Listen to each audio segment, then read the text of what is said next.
Let's just see where we're going. We have made a substantial move in Parshat. We have moved from Noach to Abraham. As you know from Pirkei Avot, there are 10 generations between Adam HaRishon and Noach.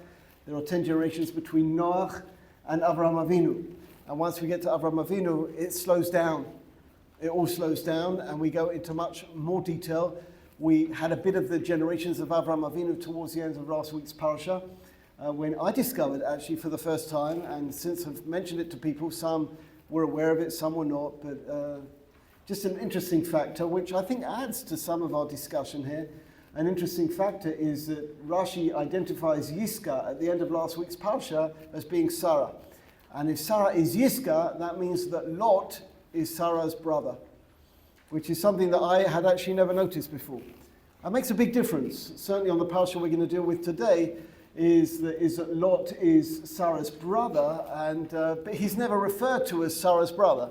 He's referred to as Avram's nephew, but not as Sarah's brother. But if, as I say, Rashi says, and I spoke to quite a, in our Shiur, we have a lot of experts on Tanakh, and some people said it was obvious, some people said, wow, that's true, but it makes a big difference. The incident that I chose, and as Shiur develops in my mind, you should know that already from yesterday, I'm thinking about next week's Shiur Klali, and the different themes that I might want to touch, and having a look here and having a look there. It's like, I suppose, making a dish, getting all the different recipes from different places.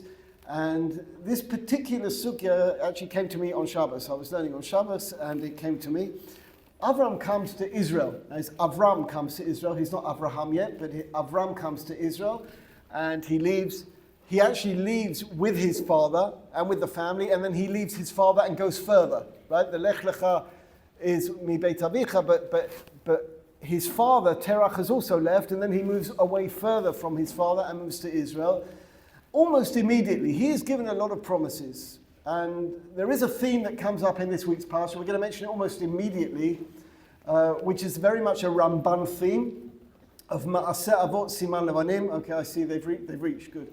Ma'aseh Avot Siman Levanim, and which is that the actions of our forefathers are a sign for their children. Meaning things that happen in Bereshit will happen again. They'll either happen again in Bereshit or they'll happen again in our lives. And this week in particular, all of Avram goes down to Egypt. Now this is very challenging. It's challenging because we have an overt promise at the beginning of the parsha that HaKadosh Baruch Hu gives to Avram. The overt promise is that it's going to be good for you. You're going to leave your father's home, you're going to leave your neighborhood, you're going to leave your land, and you're going to go to somewhere new. You don't even know where you're going. You don't know where you're going. You don't even know where the location is. You're going to get there, but it's going to be good. Va'agadla shemecha, I'm going to make your name good. And the minute Avram gets there, there is a famine, and Avram leaves. That's pretty challenging. The promises that we deal with, the promises that we've read in Tanakh or promises that we've read in a Mishnah, not promises that have come directly through the voice of God in a vision. And God has promised Abraham everything, and he gets to Egypt and he's told to leave. Well, he's not told to leave. We're going to see what happens. These are the psukim we're dealing with. Vayehi ra'av ba'aretz, and there was an enormous famine in the land. There's no indication, by the way, that when he comes back that the famine's over. He just comes back with a lot of wealth. But there's no indication in the pasuk that when he comes back, the famine's over. Vayered Avram Mitzrayim, and he goes to Egypt. Lagur sham. Notice the lashon. Lagur sham is to sojourn. Lagur isn't lashevet. It's not to dwell. He's not moving to Egypt, but he's going there temporarily. Ki kaved harav ba'aretz, because the famine is very, very heavy. Israel is a country which you can already see. I'm not sure whether Dr. Yocheved mentioned, but I did send you a note at lunchtime, very important halachic note, that from tomorrow night we start praying for rain in Israel. It's almost November, we haven't had a drop of rain. We had some rain in Modi'in on Sukkot, but not in Gush Etzion. Israel lives for rain. It's not like Egypt, they live off the Nile. And Eitan, the tour guide, will explain to you one day what kind of water they're drinking in Egypt, because the Nile is full of their sewage as well. That's why if you ever go to Egypt, I'm not suggesting you go to Egypt, we're certainly not doing a school trip there, but if you were to go there, take mineral water, But Egypt, they never have a worry of water. In Israel, we live from someone who grew up in England. It was very novel to come to a country where you're praying for rain and you're happy when it rains. It doesn't rain here as often as it should. We've had a few very dry years, but it's almost November and we haven't had any rain. And we start praying for rain tomorrow night. To the degree, I hope you read the note, because it's enough Gemini. You say the wrong bracha in the Amida, you've got to repeat the Amida. I gave you different qualifications. I gave you a detailed explanation of what you have to do. So there can be Rav, there can be famine in Israel, because Israel is dependent on Einei Hashem Elokecha ba mereshit shana dacharit shana. God is in charge of Israel directly, and if it rains, it's good. If it doesn't rain, it's pretty bad. Vayihi ka'asher hikriv lavo Mitzrayma. And when he gets to Egypt, this is a story, we just need to see the psukim. Vayomer al Sarai ishto. He says to Sarai, his wife, I now know that you are, we're not doing the Rashi here, that you are a beautiful woman. And when the Egyptians see you, and they say that you are my wife, they'll kill me. And they'll take you. Take you means rape you. They'll take you. That's what it means. Imrina achoti at. Please tell them that you're my sister, that you're not my wife. Lemani tavli ba'avurech, and then it'll be good for me. V'chayta nafshi biglalech, and I will stay alive. Vayhikava Avram Mitzrayim. Avram gets to Egypt. Vayiru ha'Mitzrim et ha'isha ki yafahi ma'od, and the Egyptians saw that she was indeed a beautiful woman. Vayiru ota sarei Paro, and the ministers of Pharaoh saw Sarah. And they went to tell Pharaoh, you've got to know which one, this woman who's just come into town. She's the most beautiful woman. And she is taken to Pharaoh's house. And Avram was rewarded because she's his sister. He was rewarded with cattle and livestock. And servants, and maidservants. This is, we'll see in a minute, Pharaoh is plagued. Pharaoh is made very sick by God because he has taken Sarah. Negaim gedolim, he is plagued enormously. Ve'et beito al davar Sarai eshet Avram, because of Sarai. Ve'ikra Paro Avram, very similar to Shemot, right? Pharaoh calling Moshe, plagues, and so on. Pharaoh speaks to Avram and he says to him, Pharaoh understands. He understands that there's something wrong here, and it's to do with Sarai, because he only got sick when he brought Sarai into his house. He has discovered that she is his wife. Why did you tell me that she is your sister? Now take your wife and get out of here. Get out of town. We have similar incidents later on in Bereshit with Avram and with Yitzchak, but not the same as this. Pharaoh says, just take her and get out of town as quick as possible. And they sent him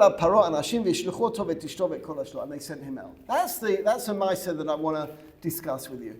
Have a look at the Ramban, a very famous Ramban. And what's so interesting about the Ramban is that there are almost opposite messages in the two sections in the Ramban. Have a look at the Ramban. Vayehi Ra'av ba'aretz. Now I don't know off by heart, so I'm sure you don't. Vayehi Ra'av ba'aretz. Avram yarad leMitzrayim mipnei harav lagor sham. Avram went down to Egypt to sojourn in Egypt. Lachyoto nafsho b'mei ha'betzoret, to survive during the drought, during the famine. V'amitzrim ashku oto chinam lakach et ishto. And the Egyptians oppressed him and they took his wife. V'akadosh baruch hu nakam nikmatam b'negaim gedolim, and God avenged Abraham by plaguing them. V'osiu misham b'mikneh b'kesef u'v'zahav v'gam siva alav paro anashim l'shalcham. So he says, Ramban says, this is obviously a remez, this is obviously alluding to what will happen in the future. Ki banav yerdu b'mitzrayim, that his children will go down to Egypt because of a plague, because of a batzoret, because of a famine. Mipnei harav lagor sham, v'hamitzrim yiru lahem v'yikhu mehem anashim, and the Egyptians will take our wives and they will oppress us. V'akadosh baruch hu yinkom nikmatam b'negaim gedolim ad she'esyam b'kesef v'zahav v'son v'kam miknei kaved ma'od. So the Ramban sees Sefer Bereshit as some kind of continuation of creation, but not creation of raw material, creation of the world through actions that will happen. There will be actions, and those actions will repeat themselves. And so just as Avram's wife was taken, that Pharaoh got plagued, this is going to happen again. And just as Avram came out with wealth, the Jews will come out of Egypt with wealth. And we know that to be true. And they threw us out of Egypt just as Pharaoh threw Avram out of Egypt. It's almost the same story. Nothing did not happen to the children that happened to the father. That's the first part of the Ramban. And that's nice, it's a nice idea finished. But look what the Ramban says after that, which is more interesting for me in this particular shiur, because I'm not talking about Maaseh Avot Siman Levanim. What does he say afterwards? Next paragraph, Veda, you should know, Ki Avraham Avinu chata chet gadol bishgaga. That Avraham Avinu sinned enormously here. Shehevi ishto hatzadeket b'michshol avon. That by doing what he did, he almost caused the most enormous misfortune to his wife. She could have been taken physically by Pharaoh. Mipnei pachadu pen yargo, because he was afraid that they would kill him. V'haya lo liftoach b'Shem, and he should have had faith in God. Shiyatzil oto, that God should save him. Ve'et ishto, and his wife. Ve'et kol hashelo, and everything that he had. Ki yesh belohim koach la'azor, because God can help. Gam yetziato min haaretz, even leaving Israel, shenitztava aleh betchila, that he was initially commanded to stay in Israel, mipnei harav, and the fact that he left during famine, avon asher chata, is a sin. Ki ha'elohim barav yiftenu mimah, because God can redeem anyone from any predicament, and God had promised him that he would succeed in Israel. Ve'al ha'maaseh hazeh, because of this misdemeanor of Avram Avinu, nigzal zaro hagalut be'eretz Mitzrayim, which is a Pandora's box, we end up going into exile in Egypt. Two totally different parts to this Ramban. Almost different perushim, right? One perush is talking about Maaseh Avot Siman Levanim, and the other, which is a very, very well-known comment of the Ramban, is that Abraham sinned. Now this isn't Parshat, right? Because the halacha is that if you can leave Israel, if you can't make a parnasa, you can leave Israel to get married. And if you're about to die of starvation, you can also leave Israel. If you're immediately referring to Elimelech in the Sipur of Ruth, the big transgression of Elimelech is that Elimelech was a leader of the masses, and when he left them, the fall in morale was enormous. It's a different sugya. But the Ramban seems to think that there's a chait here. It's a chait of bitachon. But look at almost a diametrically different interpretation, which Rashi alludes to but doesn't fully quote, in the Midrash Tanchuma. Have a look in the Midrash Tanchuma, the Warsaw edition. Vayira be'eretz ma kativ lemala vayom Hashem el Avram. What's written above? God says to Avram, Lech Lecha. Yibarak shemo shel HaKadosh Baruch Hu lנסות אותו צדיק להודיע מעשיו הטובים בעולם מיד בא רע בעולם שמעשה רע בישראל. God wanted to challenge Abraham. He had promised him Israel. As soon as he got to Israel, disaster struck. Disaster struck. Amar leSarah ishto harei rע ba'aretz. He said to Sarah, now the Midrash tells a different story. He says to Sarah, listen how the Midrash is different to the Ramban. Midrash precedes Ramban. The Ramban was aware of the Midrash, but chooses to explain differently. He says, Amar Sarah ishto harei rab. There is a famine in Israel. Amru rabotenu lo haya rav kamoto be'olam. There had never been a famine like this in the world. This was like a famine like no other. Amar la Mitzrayim zo yeshivata yafa nelech lesham. Let's go to Egypt again. Why would you go to Egypt in a famine? Because they have the Nile. They don't have famines in Egypt. They have the Nile. They have a constant supply of water. And it wasn't polluted in those days like it is today. They have a constant supply of water. Therefore they have meat and they have cattle, because cattle can drink the water, cattle can grow. They went together. When he gets to the periphery of Egypt, Avram Avinu saw in the image of the Ye'or, he became aware that Sarah was shining like the sun. And Chazal would say of Sarah that other women compared to Sarah were like monkeys. That she was so beautiful that she would have shown up any woman that was ever next to her. I know that you're a beautiful woman. Because he says, now I know. So Chazal understood that because she retained her beauty despite the dirty journey and walking through the desert, she still looked beautiful. He says, wow, this must be a natural beauty.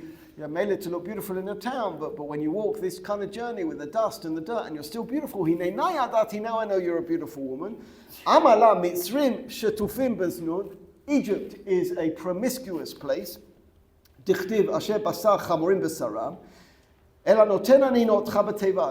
this is what the Midrash says. I'm going to put you in a box so that they won't see you. I'm going to go into Egypt and I'm going to hide you in a box. Who did that? Yaakov did that with Dinah, right? Yaakov did that with Dinah.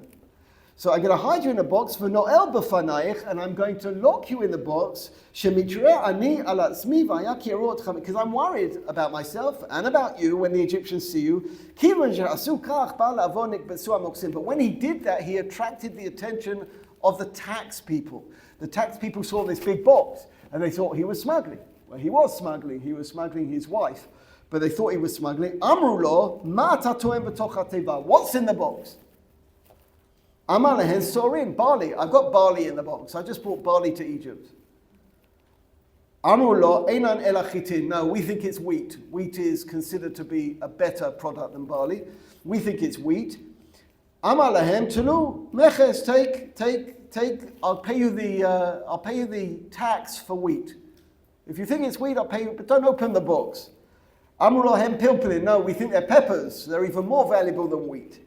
So he said, Taluch meches shel pilpilin. So I'll pay you that tax as well. But then, of course, they got suspicious, right? Why does he keep wanting to pay us according to that? And why does he keep changing his story? Amulo einan ela zehuvim. We think you've got gold. And they opened up the teva, and they saw her, and she was shining like the sun. She was radiant. She was shining like the sun. This isn't a woman that should go to a regular person. She is regal, she is royal. And they went to tell Pharaoh. Avram starts crying because they've taken his wife. And he prays to God. This is what you promised me. Don't embarrass me any further. Like, what have you done? They've taken my wife. And Sarah's screaming, and she's screaming out. I believed you when you said Lech Lecha. What is this? What's this about?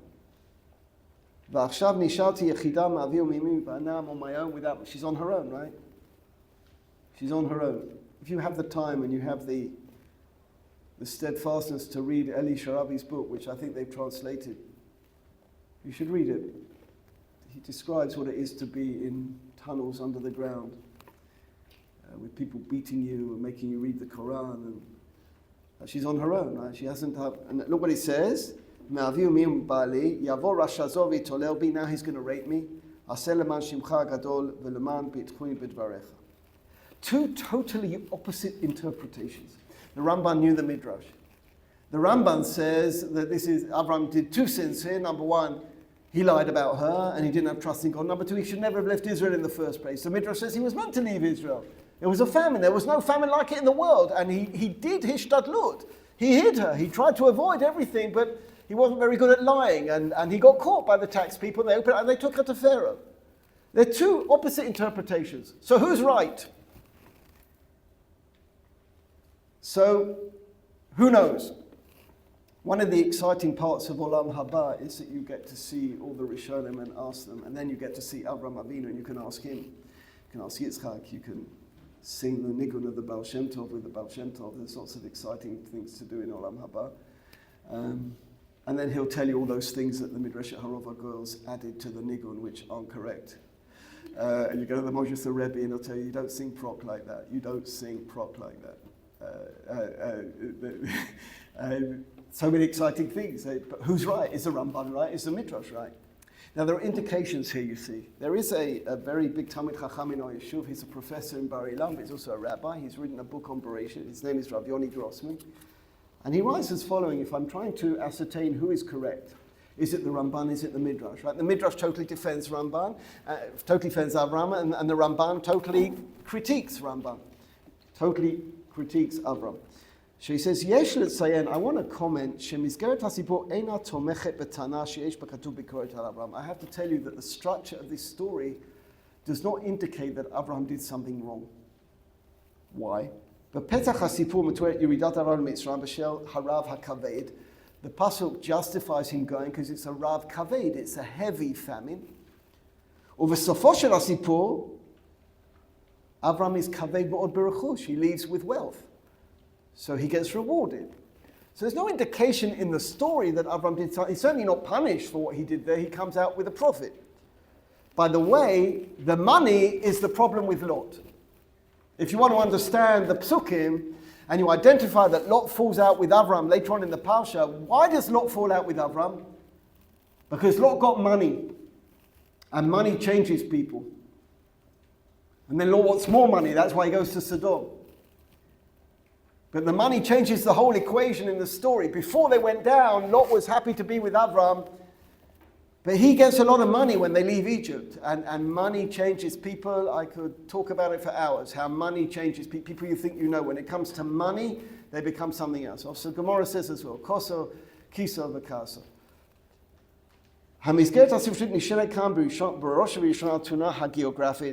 So Avram goes down, he only goes down to dwell there, and he comes back as soon as he can, and he comes back even though there's probably still a famine in Israel, but he now has the wealth to deal with it. And what's really interesting here is the Abarbanel, because the Abarbanel is somewhere in the middle. And the Abarbanel explains, bear with me, okay, the other stuff I might tell you on the outside if we run out of time. But see the Abarbanel. The Abarbanel is quite long, okay, as he is, but he explains the Parsha in a very, very different way. We'll do what we can, okay? כבר ראית דברי הרמב"ן שכתב שאבינו חטא חטא גדולה בצאתו מהארץ שהסתווה עליו והביאו את אשתו הצודקת באותו מקשר בפחדו פן יגור. That he brought his wife into that scenario, who should never have done this to his wife, ושיהיה לו לפתוח באלוקיו, and he should have had faith in הקדוש ברוך הוא. שיציל אותו ואת אשתו כי אין מעשו בידו להושיע. וכבר תפסו על דעת הזה הר"ן. The Ran, one of the Rishonim, argues with the Ramban. כי הנה יציאתו מארץ כנען לארץ מצרים בני הרב, חז"ל מנו מכלל הניסיונות. It's called a challenge, it's called a test that Abraham had to leave Israel. So it's justified that he leaves Israel. ובידוע שהשם צדיק יבחן, ומי שיעמוד בניסיונו, אין ראוי שיקרא חוטא. How dare the Rambam call Abraham a sinner when he stood the tests of God, he stood the challenges of God. ואם היה אברהם חוטא בדבר אשתו, לא היה שונה בעוולתו לחתוך החטא והוא בעצמו ובוא אל אבימלך. And if it was a sin, and it's considered a sin, why does he do exactly the same thing with Avimelech a chapter or two later? When again he says she's my sister. He did one sin once, why do it again? The Abarbanel, who doesn't stand protect Avot or Imahot, he doesn't agree. ואומנם גלות מצרים יתבאס סיבתו אחר כך במראה בין הבתיים. And I don't agree that we got גלות מצרים because of Avram's behavior either. I don't agree with that either. ודאי שנאמר עתה ששתי הסיבות הניעו לאברהם לרדת מצרים. I think two reasons why Avram went down to Egypt. האחת היא שחשב שהמצווה האלוקית הייתה לשבת בארץ כנען. He thought that the mitzvah was to settle in the land of Canaan. To settle in the land of Canaan.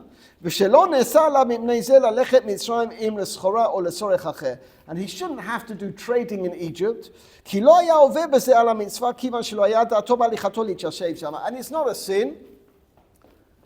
It's not a sin because he wasn't going there to live there. He was going there to sojourn. שמה דירת קבע, over the page, אלא דירת ארעי, וימים אחדים עד עבור הרעב. ומיד ישוב לארץ כנען. He was only going temporary. He wasn't going to live there. He wasn't going to live in America or England. He was going there for a few months to get past the famine, to get enough food, and then go back. And that's what they used to do. That's what Bnei Yaakov were meant to do. They were meant to go down and get food and come back. So that's not a sin to go and buy food in a marketplace where they have enough food. Everything was L'shem Shamayim. What's the Ramban talking about?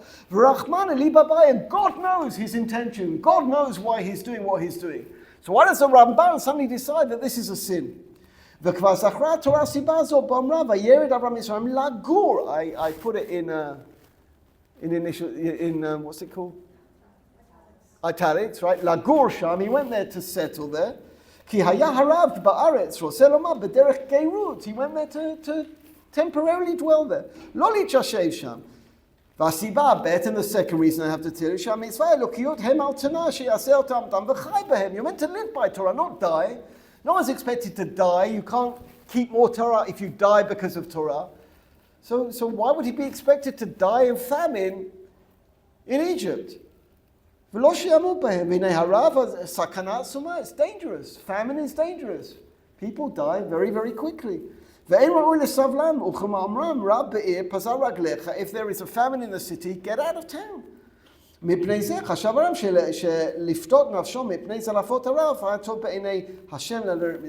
answering the first point.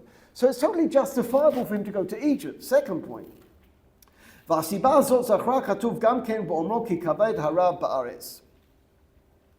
Now, go to the next paragraph. What's his story with his wife? What was his plan with his wife? And it's very unlikely you've heard this before, because this is Abarbanel Shita. Why did he tell her to say that they're brothers, sisters, brothers and sisters? So this is what I think says the Abarbanel.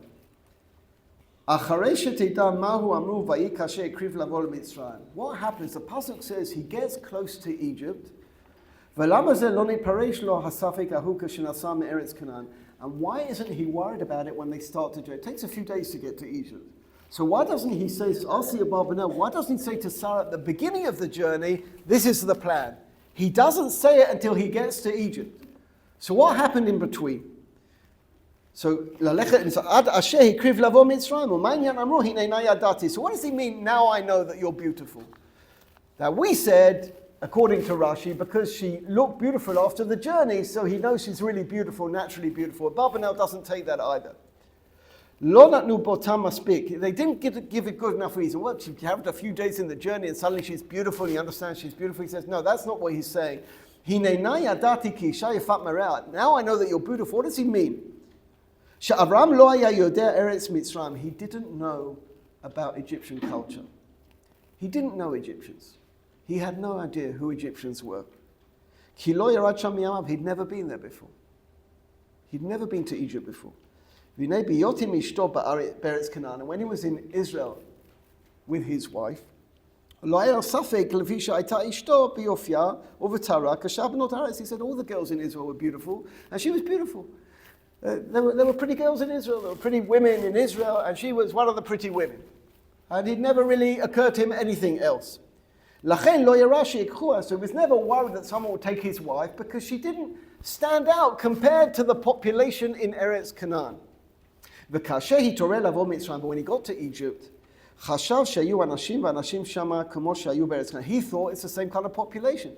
It's different. To this day it's different. Did you know that? Did you know Egypt is not an Arab country? Did you know that? Egypt is North Africa. Very distinct. We're not part of North Africa. Egypt is. There's a very, very distinct difference in the people, in the countries.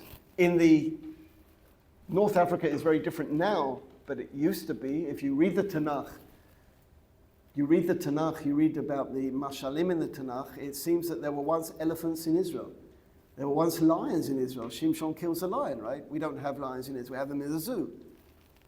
But you don't do safari, natural safari in Israel. It doesn't exist here. It seems that they moved. But there is a distinct difference. Today, geographically speaking, Egypt is an African country. Abraham didn't know that. He got there, he was shocked. There were different people, they look different, and she stands out because she looks different. In Israel, she didn't look different. And they weren't people like they were in Israel. So he never worried about it when he was in, so he's never been to Egypt before. Had he known, he would never have gone down. They're attracted to her because she stands out. Now, what does he think he's going to do? He thinks he's going to trade with them and he's going to keep upping the price. I'm just telling you the above now because we won't finish it all. He's going to keep upping the price and eventually they'll leave him alone. That was his plan. They'll try and trade and take her from him, and he will say this is a price, but he'll make a very, very high price, and they won't want to trade, and they'll leave him alone. That was his plan. That's not what happened. They saw that she was so beautiful, they wanted to take her to Pharaoh. And then they took her without asking. His plan totally fell through. Meaning, according to the Abarbanel, there was hishtadlut, there was a plan that Abraham had. He was taken by surprise. And he tried to bargain with them in a way that would outprice them. And I've had that experience myself. I tried to hire someone once and he clearly didn't want to work here, wanted to do something else. So he said the most ridiculous thing, you're going to need to pay me like 100,000 shekel a month, which is ridiculous, like, yeah, on your bike, right, whatever. But it was clear that he knew that and he gave the price because he didn't want me to go further with it.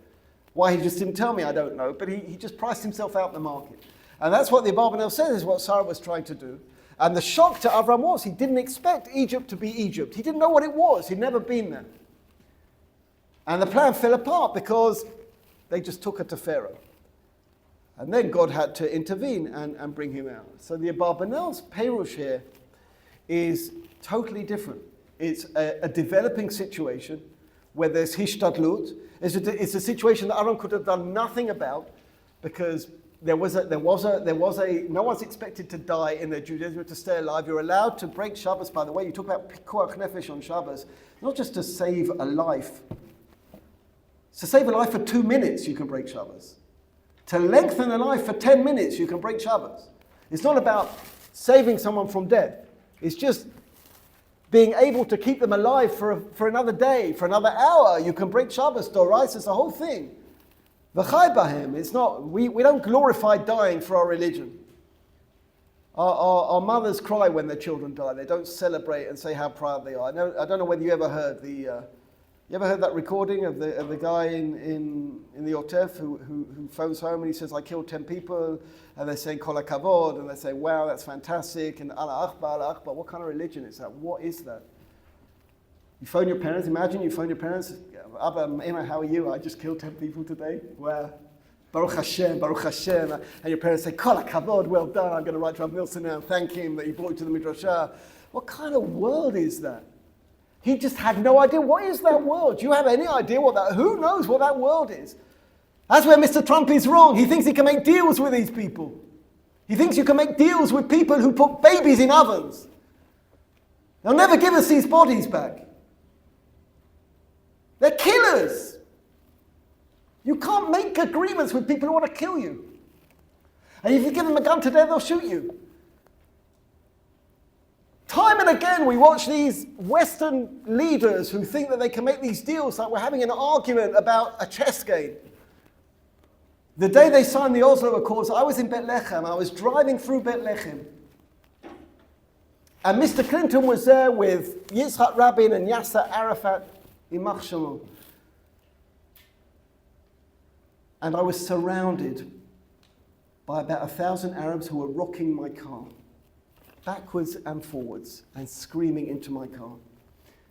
And at the same time, lucky I have a good English sense of humor, at the same time, I was listening to Mr. Clinton describe the new Middle East, at which time I spoke to the radio and I said, Bill, why don't we swap places for 10 minutes? And then you can tell me about the new Middle East. You come sit in my car, rock and roll, and I'll go and stand and talk on the Washington lawn. Yeah, be nice. So the Abarbanel says Abraham was just totally surprised. He'd never seen anything like this. And his whole plan fell apart. So the Abarbanel, somewhere in between the Midrash and the Rambam, he said, certainly not a sin. And Rav Grossman says also, how can it be a sin? He comes back with wealth. He's not casted, not critiqued. I want you to, 2 extra comments I want to give you. I'll finish on time, not to worry, but 2 extra comments. There's so much here. I got so excited about it. I can see that you share that excitement. Rav Hirsch has disappeared. Where's Rav Hirsch?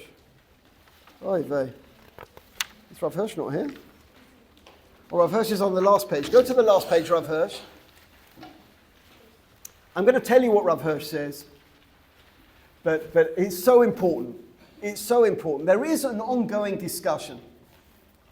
When you say Ma'aseh Avot Siman Levanim, like the Ramban says at the beginning,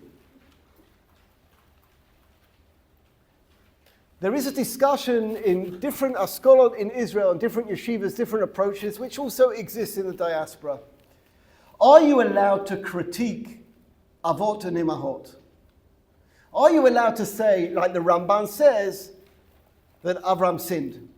Are you allowed to say that? And Rav Hirsch, just the first few words in Rav Hirsch, it's such an important Rav Hirsch. Hasiput, because the Ramban said he sinned, right? And the Abarbanel says he didn't sin. But are you allowed to say that Avram sinned? Am I allowed to say that? If you went to a very right-wing school, you get thrown out. You get thrown out if you start making comments. There's certain questions you just can't ask. Can't ask Rabbi Victor questions. There's certain questions you can't ask in certain schools. If you ask them, say, Chas v'shalom, what's wrong with you? Go wash your mouth out. What are you talking about? God forbid you said about Avraham Avinu, oy vey, oy vey, oy vey. We're doing a psalm tomorrow. The guys at Apikoros, what's happening at home, watching too much TV. Oh, there are schools like that. You can't say anything. You can't ask questions. And the girls like good mamas, they sit down and they write every word you say. You could be telling them like anything and they'll just write it down. You know, noddies, they sit there nodding. Noddies. Everything you say, they nod. It's nice at the beginning, it like boosts your confidence, and then they just nod at everything. You could just say, yeah, I'm a fairy at night, I fly around to houses. They're just nodding at everything. Everything's right, everything's correct. So Rav Hirsch doesn't speak that way. Avram leaves the country. He didn't have faith in God. God can sustain you anywhere. It also looks like he endangered his wife. And I have to tell you, I can't answer all the questions, says Rav Hirsch. I could even agree with the Ramban that Avram sinned.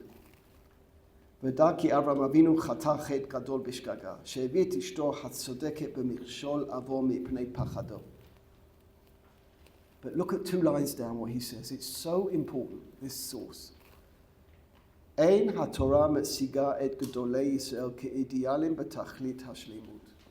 Torah is not interested in presenting us with people who are angels.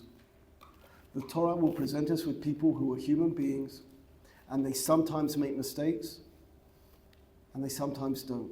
And what does Rav Hirsch say? How can you learn anything from patriarchs and matriarchs if they never make mistakes? It's like telling an MTA girl to be like Yakira, right? It's like, what are you talking about? I can't be like Yakira. Like Yakira, I mean, she's angelic. She's like an angel, Yakira. And if it's beyond you, it's just an example. But if it's beyond me, I turn off, right? If Avraham Avinu is up there, if Yitzhak is up there, I can't be Avraham, I can't be Yitzhak, so I can't. But it's not true, Rav Hirsch says. The Torah wants to present you with human beings. He makes exactly the same comment with Moshe Rabbeinu. He says the Torah wants you to know that Moshe Rabbeinu was a human being. He was born a baby and he became Moshe Rabbeinu. It's an incredible comment, because the minute you go in the opposite direction and you create models in the Torah that could never have sinned, even if the Ramban is wrong, let's say he's right, so what? So Avram sinned. He was still great. And then if I sin, I know that I can still be great. I don't fall apart just because I sin. It's such an important lesson. The Torah's for us. The Torah's not there to give me pictures of people who were beyond me. Moshe Rabbeinu was born a baby. And he grew into who he grew in because he was Moshe Rabbeinu. But we can do the same. And if you make a mistake, it's not over. It's not finished. And in Israel, they discussed this. They gave it a name about learning Torah b'gova einayim.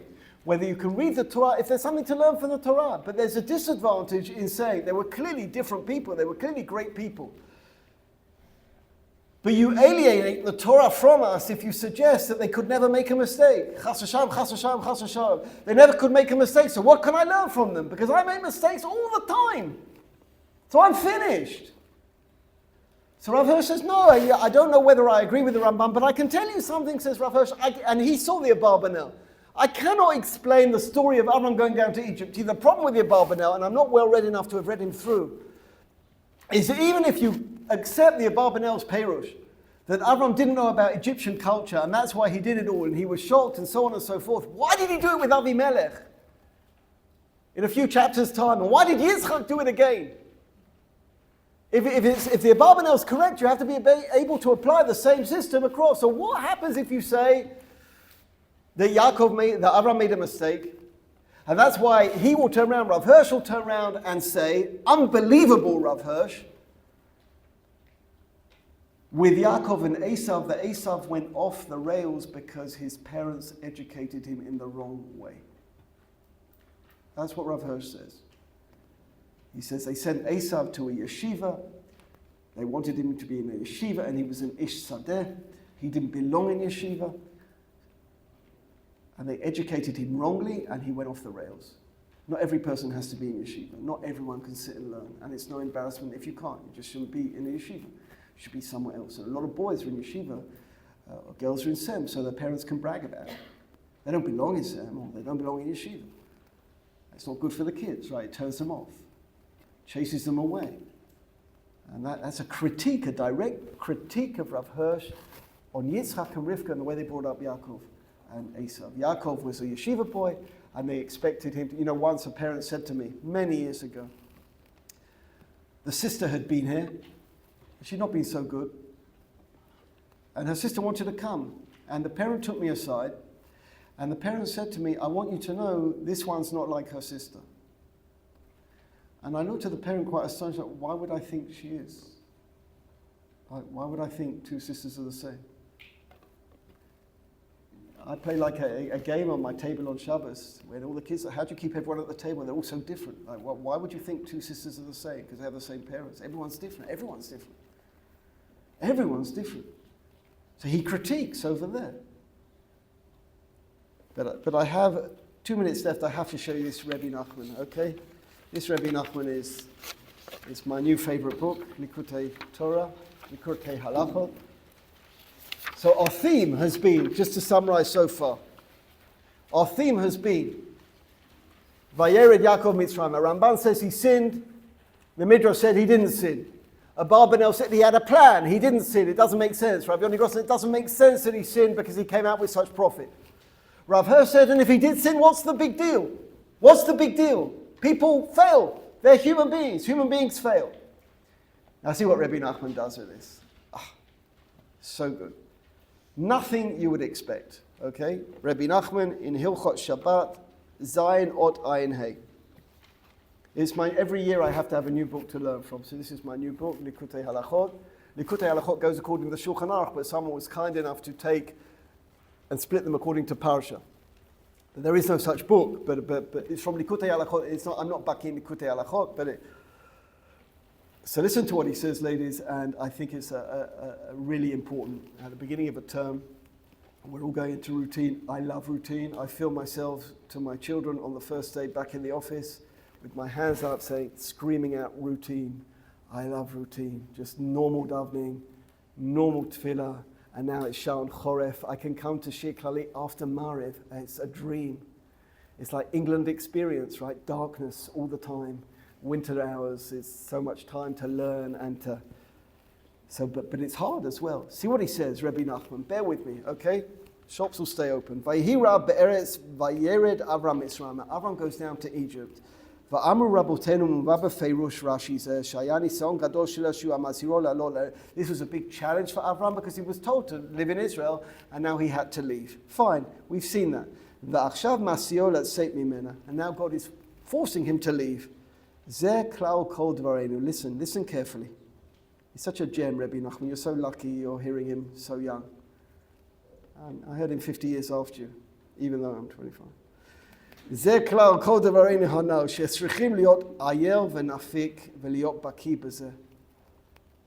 He's playing on the words Vayered Mitzrayim. He said, you have to know that in life there are ups and downs.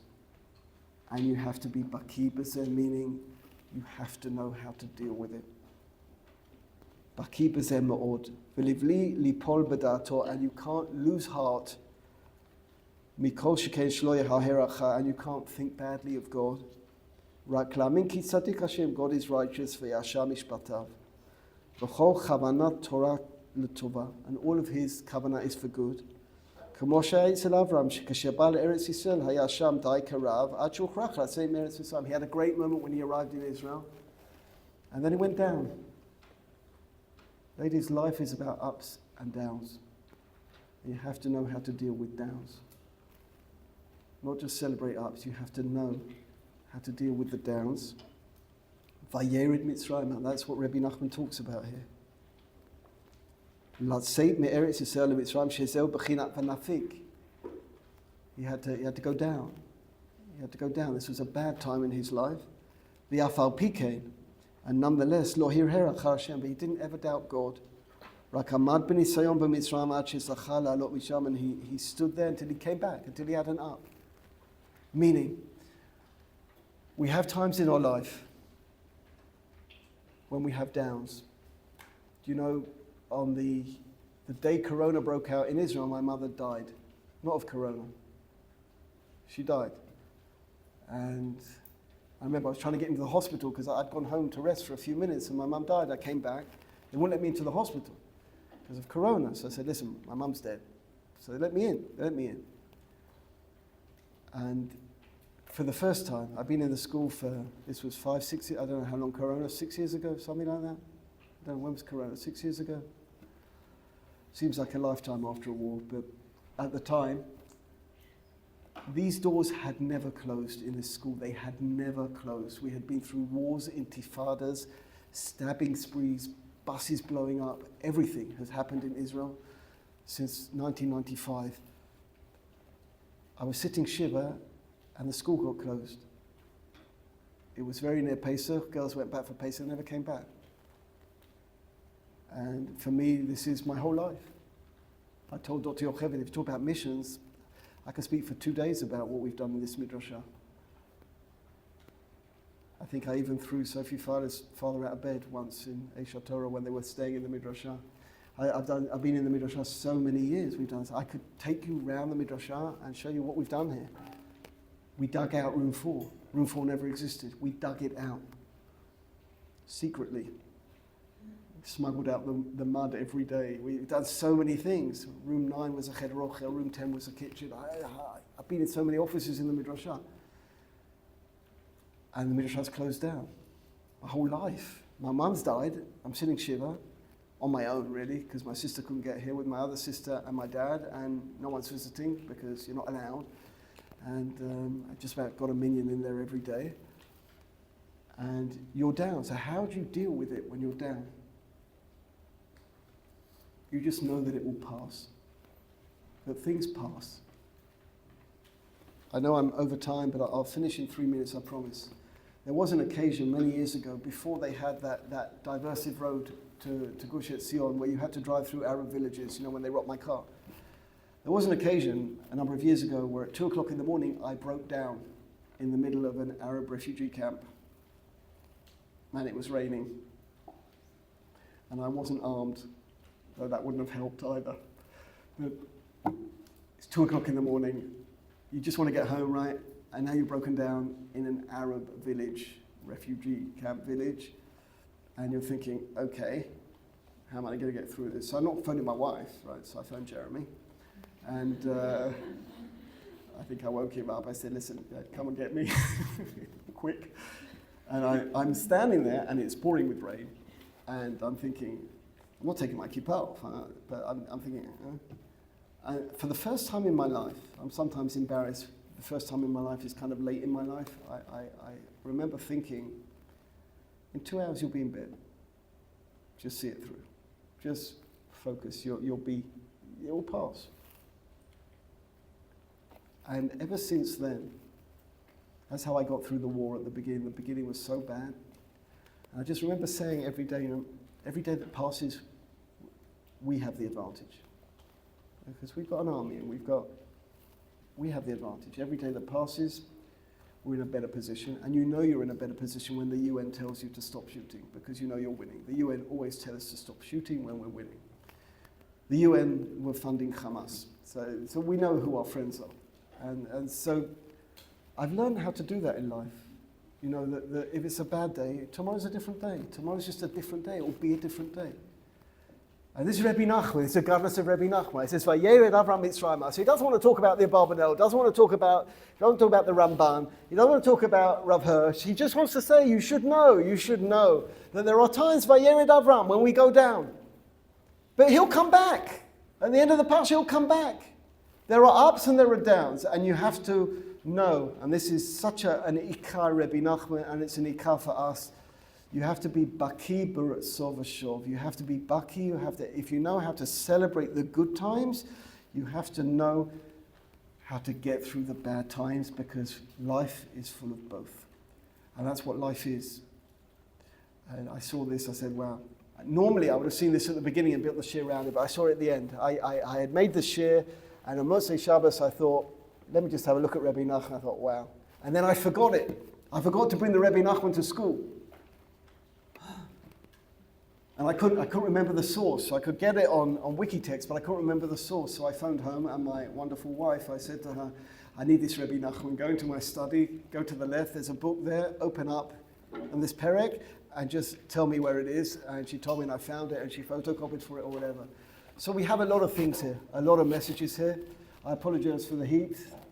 Thank God this didn't happen on Yom Kippur, right? It happens very often that the air conditioning doesn't work, but nonetheless, we have a lot to take away from here. If it's the Ramban, if it's the Abarbanel, if it's Rav Hirsch, to just know that the Torah is an inspiration because the people in it are human beings. And if it's Rabbi Nachman, to know how to deal with life, to know how to deal with the Yuridot and the Aliyot alike. Life isn't just about Aliyot, that just isn't the way it is, but you know that by now. Okay, thank you, ladies.